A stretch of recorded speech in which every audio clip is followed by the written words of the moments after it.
Hey guys, it's Arvid here, and as promised in this very quick video, I'm going to be showing you the secret number that determines whether your business will thrive or die. And this is going to be a rather concise video. Before we get to it, I suggest that you close out every other tab that you still have open and that you try to take notes, because what I'm going to be sharing to you in this video is insanely valuable, and the value that you'll get from this is probably equal to courses that you'd normally pay hundreds of buckaroos for. So log in and let's just get straight to it. And in order to figure out that number, we need to understand that the business that can spend the most to acquire a customer, that will win over the competition. And that is quite simply because the more you spend, the more growth you will experience. The more you spend, the more control do you have over that growth.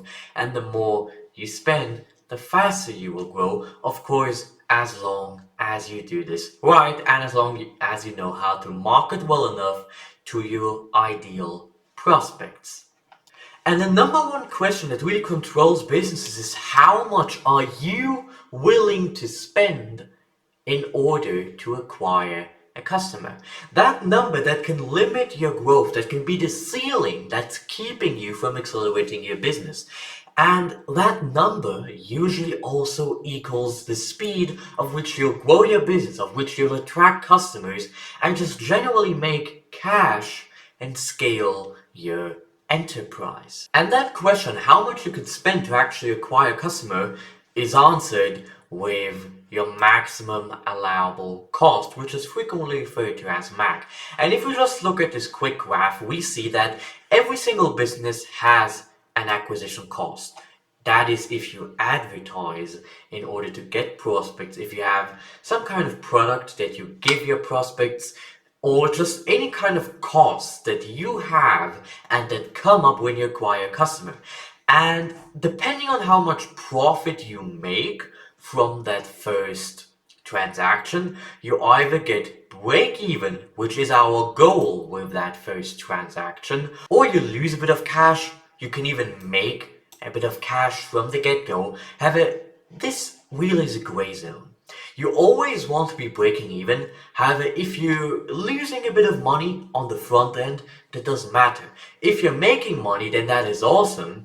However, what really matters is this part right here, which is your customer lifetime value, aka how much your customers will spend over their lifetime with your business. And it doesn't matter if you lose this much cash on your very first acquisition if you make this much cash from your customer's journey with you. And that number, your maximum allowable cost, is what we're going to be calculating for your business right now. So log in, get something where you can write stuff down, and get ready to note some stuff down.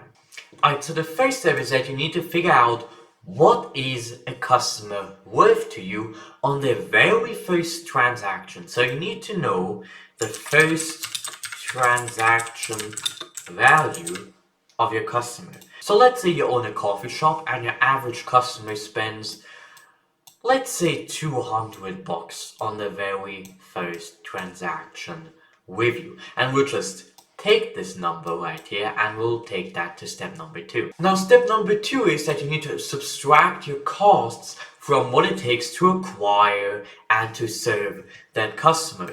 That could be staff, that could be tools, that could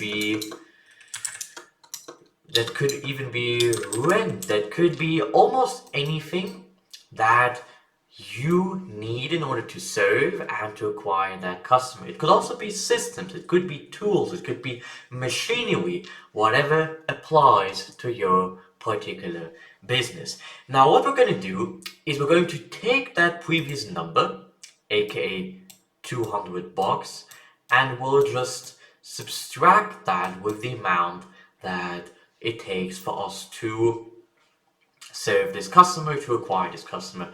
Let's just say it takes us $60 to actually create a customer and to serve them. In that case, we make a pure profit of $140.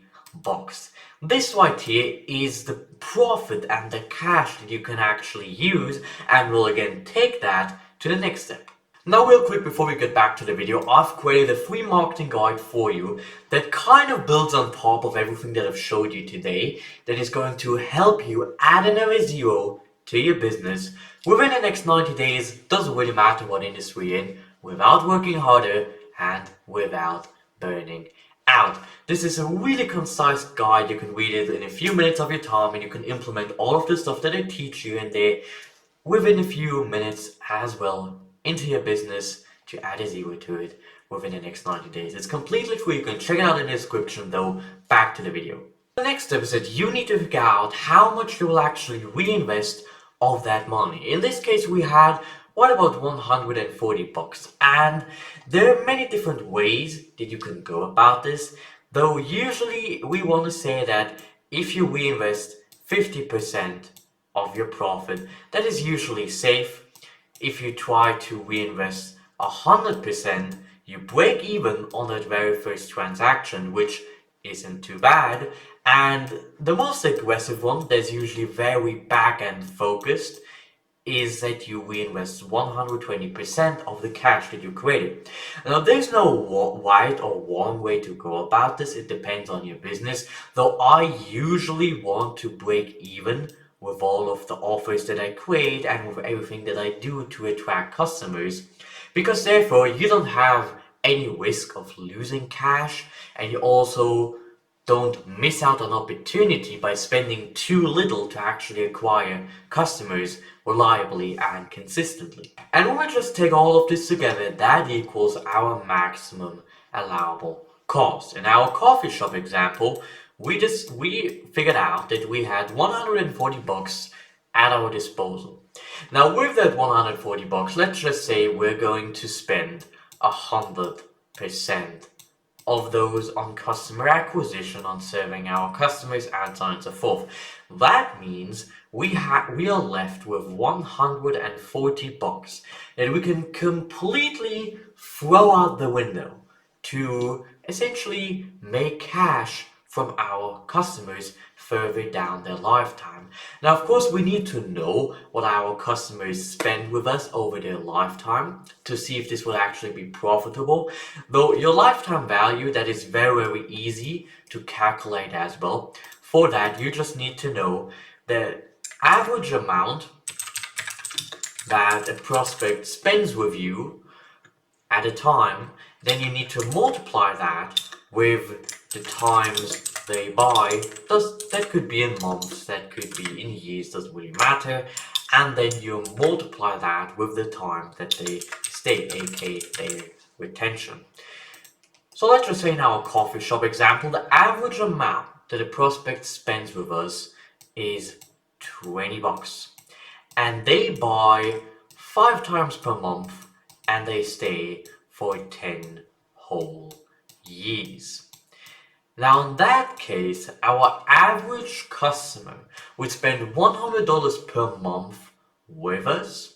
And what about $10,000, a bit more than that, over their lifetime? That means we make 10K from each and every one of our prospects over their lifetime. And because we know that we make 10K from our average prospect over the course of their lifetime, we can afford to spend 140 bucks. We can even afford to spend 500 bucks on our acquisition. And remember, he who can spend the most will outperform everybody else in his market. Now, just to show you another way to actually calculate your LTV, it is this one right here. And it is a bit more complicated, though you'll usually get a better idea of your actual lifetime value. Though for the sake of this particular video, just stick to the one that I showed you previously, because it is way more simple and also gives a rough estimate of how much your customer actually spends with you. And for the first time of actually calculating this and making up your MAC, this is enough. Though if you're looking to scale the business even further, it would be wise to go into a few more complicated formulas. Though as of now, stick to the one that I showed you. And all this game is about is that you need to be increasing your MAC all of the time. You want to spend as much as possible on that very first transaction with your prospect in order to position yourself uniquely from the competition, in order to be able to serve your customers in a better way, in order to be able to offer them better service. Because if you're able to spend more on acquiring a customer than your competition, you'll naturally be able to give them better stuff because of that. If you're able to give your prospect $140 of value from the very first transaction, whereas your competitors at best do $10, you will win because customers will want to go with you versus any and every other option. And now that we talked about all of this, it is your turn, my friend. So what I want you to do is this. So first of all, I want you to calculate your MAC and your LTV. We already talked about this, so you should have already done this. If that isn't the case, then I suggest you pause the video, you go ahead and you actually calculate those numbers right now, or you just ignore them at your own peril, and competitors will keep outperforming you and keep outselling you. So, and the next step that I want you to take is that I want you to increase your customer value.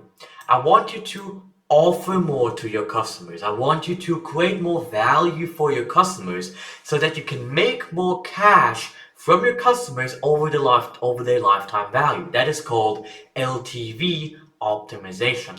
What I want you to do after that is I want you to extend your follow-up window. If you're not familiar, your follow-up window is the time frame when a prospect first stumbles upon your business and you actually follow up with that prospect until he buys something from you so that you can get him into your world, that you can serve him, that he can buy from you. Essentially, this is all about retargeting your prospects over and over and over again until they take action, until you get them over the fence and they buy. You can do this by knowing your MAC. You can extend your follow-up window. You can extend the amount of cash that you spend on that follow-up window if you just know your MAC. Then I want you to build back-end revenue. I want you to create multiple offers that are more expensive, that are higher ticket, so that you can make cash from your prospects at the back end. Since once you have acquired a customer, it's usually very, very cheap or even free in some cases to get them to buy other expensive stuff. Since you've already had the effort and the cost of acquiring them, now you just need to offer them more. And then I want you to reinvest, I want you to iterate, I want you to tweak, and I want you to optimize all of your marketing systems in order to outperform your competition by knowing these numbers. And if you just deploy what it is that I told you in this video, you'll be able to outperform, outsell, outcompete your competitors without working harder. I hope this video was valuable in some way. Really do something with the information that I've given you, and leave a follow, leave a like, because that way I'll keep these videos coming and they'll be recommended directly to your feed so that you can grow your business beyond imagination. You can also check out the free guide that I mentioned below in the description. It's completely free, and I hope this video was useful, and see you.